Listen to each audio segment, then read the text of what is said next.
Aaliyah's death was planned is starting to stack up, and it looks like Aaliyah could finally get her justice in 2023. When Aaliyah died for a wrongful death, he got paid $90 million for her death. Am I supposed to say that on TV? Dame Dash and other people who were close to Aaliyah are starting to speak out on all the shady things about Aaliyah's death, and fans want to see this case reopened in 2023. But what I was really more tight about was that I had heard that Lenny Kravitz had offered her a jet and that Hype had took the jet. So that's what really pissed me off about the situation when I heard about that. So you could ask Hype about that. That's what I said. Have you ever talked to Hype about it? Yeah. And how did that conversation go? Ask him.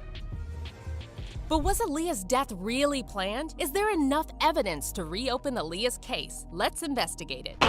A trail of tears for Aaliyah. A horse-drawn carriage carried the fallen star's casket through the streets of New York, a somber procession reminiscent of the funeral for Princess Diana, who was also killed in a tragic accident exactly 4 years ago today. And just as the British royals mourned the loss of Diana, the royalty of African-American entertainment gathered on this day to remember the R&B princess, Aaliyah.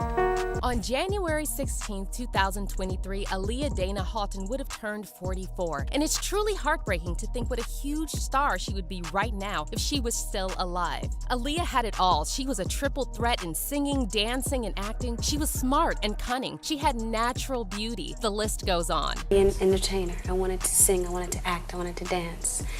From the moment I stepped foot on stage, at 6 years old in the play Annie, I was like, this is what I want to do. I have to do this. I'm happy doing this.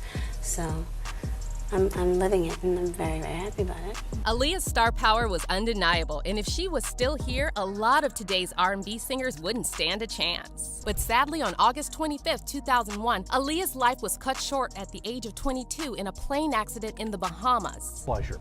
The plane, just after taking off for Florida in perfect weather, suddenly plummeted to the ground. Investigators now saying one of the engines apparently failed.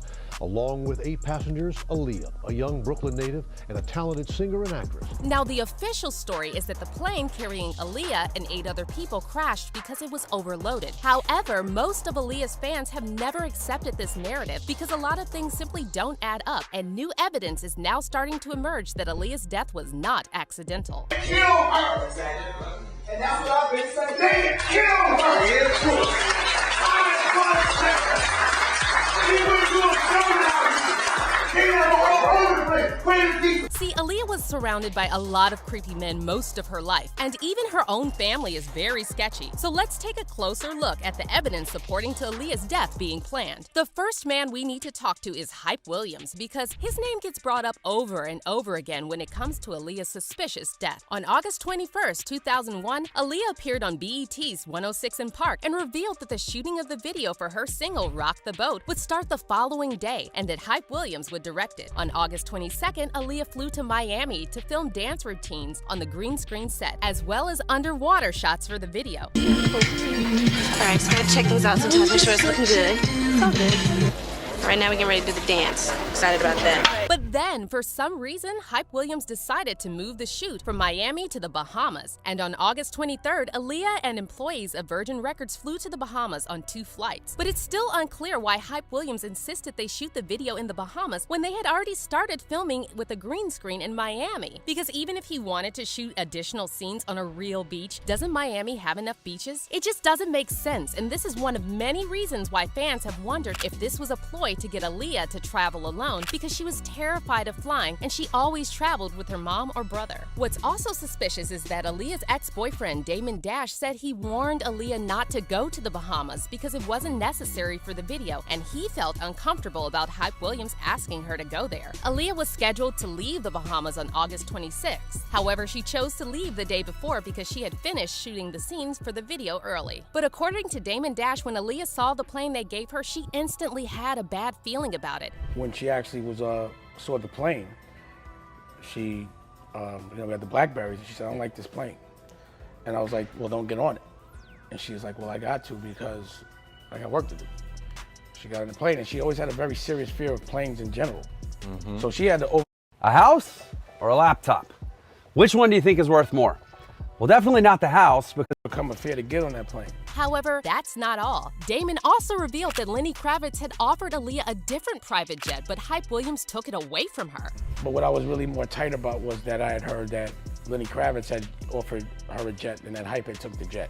So that's what really pissed me off about the situation when I heard about that. On August 25th, shortly before 7 p.m., Aaliyah and 8 Virgin Records employees boarded a twin-engine Cessna aircraft on the Abaco Islands in the northern Bahamas. The plane was supposed to arrive and pick them up at 4:30. However, it didn't arrive until 6:15. And the charter pilot Louis Key claimed to have overheard passengers arguing with pilot Luis Morales prior to takeoff. Key said that Morales warned them that there was too much weight for a safe flight. However, some of the passengers insisted they had to be in Miami Saturday night. There have also been reports that pilot Luis Morales had cocaine in his system and he was not authorized to fly. However, some fans have speculated that someone ordered a smear campaign against the pilot to distract everyone from talking about the people responsible for forcing the pilot to fly an overloaded plane. However, it's still unclear who from Aaliyah's entourage argued with Morales and convinced them to let 9 people board the aircraft with all of their equipment. Besides that, according to journalist Kathy Landoli's 2021 biography of Aaliyah, Aaliyah was extremely nervous about flying on a small plane, and she initially refused to board it and went back into a taxi cab claiming she had a headache. Now here's the really disturbing part. Someone from Aaliyah's entourage was sent to check on her in the taxi, and this person slipped Aaliyah a sedative, and once Aaliyah was unconscious, they carried her into the plane. Eyewitness Kingsley Russell, whose family ran a taxi cab company in the Abaco Islands, later said that Aaliyah's entourage took her out of the van and she didn't even know she was getting boarded on a plane. Sadly, Aaliyah's worst fears came true shortly after takeoff, and the plane crashed about 200 feet from the runway. Aaliyah and 7 of the 8 others on board were killed instantly, while Scott Galen, Aaliyah's security guard, survived the crash but died shortly after. An actress in some movies recently, even a Grammy nominee. Tonight, her family is in mourning. Fans asking, why her? Aaliyah was buried on August 31st in Manhattan, and an estimated 800 people attended the funeral procession, including a number of celebrities. However, there are no records of Hype Williams being there. Among the mourners joining Aaliyah's grief-stricken parents, her aunt Gladys Knight, Aaliyah's boyfriend Damon Dash, fellow hip-hop honcho Sean Puffy Combs, R&B singers Usher, Maya, and Monica, hip-hop artists Jay-Z, Busta Rhymes, Lil' Kim, Missy, even former heavyweight champ Mike Tyson. As Aaliyah's casket was moved from the famed Frankie Campbell Funeral Chapel, her heartbroken mother, Diane Houghton, gently acknowledged the crowd of mourners. Besides that, Hype Williams was strangely silent on Aaliyah's death, and he refused to talk about what happened in the Bahamas. But see, Williams isn't the only man who's been accused of being involved. And what's even more upsetting is that Aaliyah may have been betrayed by her own family. So you probably know that Aaliyah was manipulated by R. Kelly when she was a teenager, and that Kelly actually married Aaliyah when she was 15 and he was 27 by using a false marriage license. But what's equally disgusting is that Aaliyah's uncle, Barry Hankerson, the founder of Blackground Records, is the one who introduced R. Kelly to Aaliyah. Hankerson was R. Kelly's manager back in the day, and when Aaliyah was just 12 years old, he brought her into the studio and had her sing for Kelly. But then in 1993, when Aaliyah was 14, R. Kelly started working with her on her debut album titled Age Ain't Nothing But a Number. I found Leah. As a matter of fact, Barry Hankerson, my manager, who's her uncle, told me to go up to Detroit and hear her sing. Once I got up to Detroit, I didn't have to hear her sing because she was glowing. I knew she had it. As soon as she started singing, that verified it.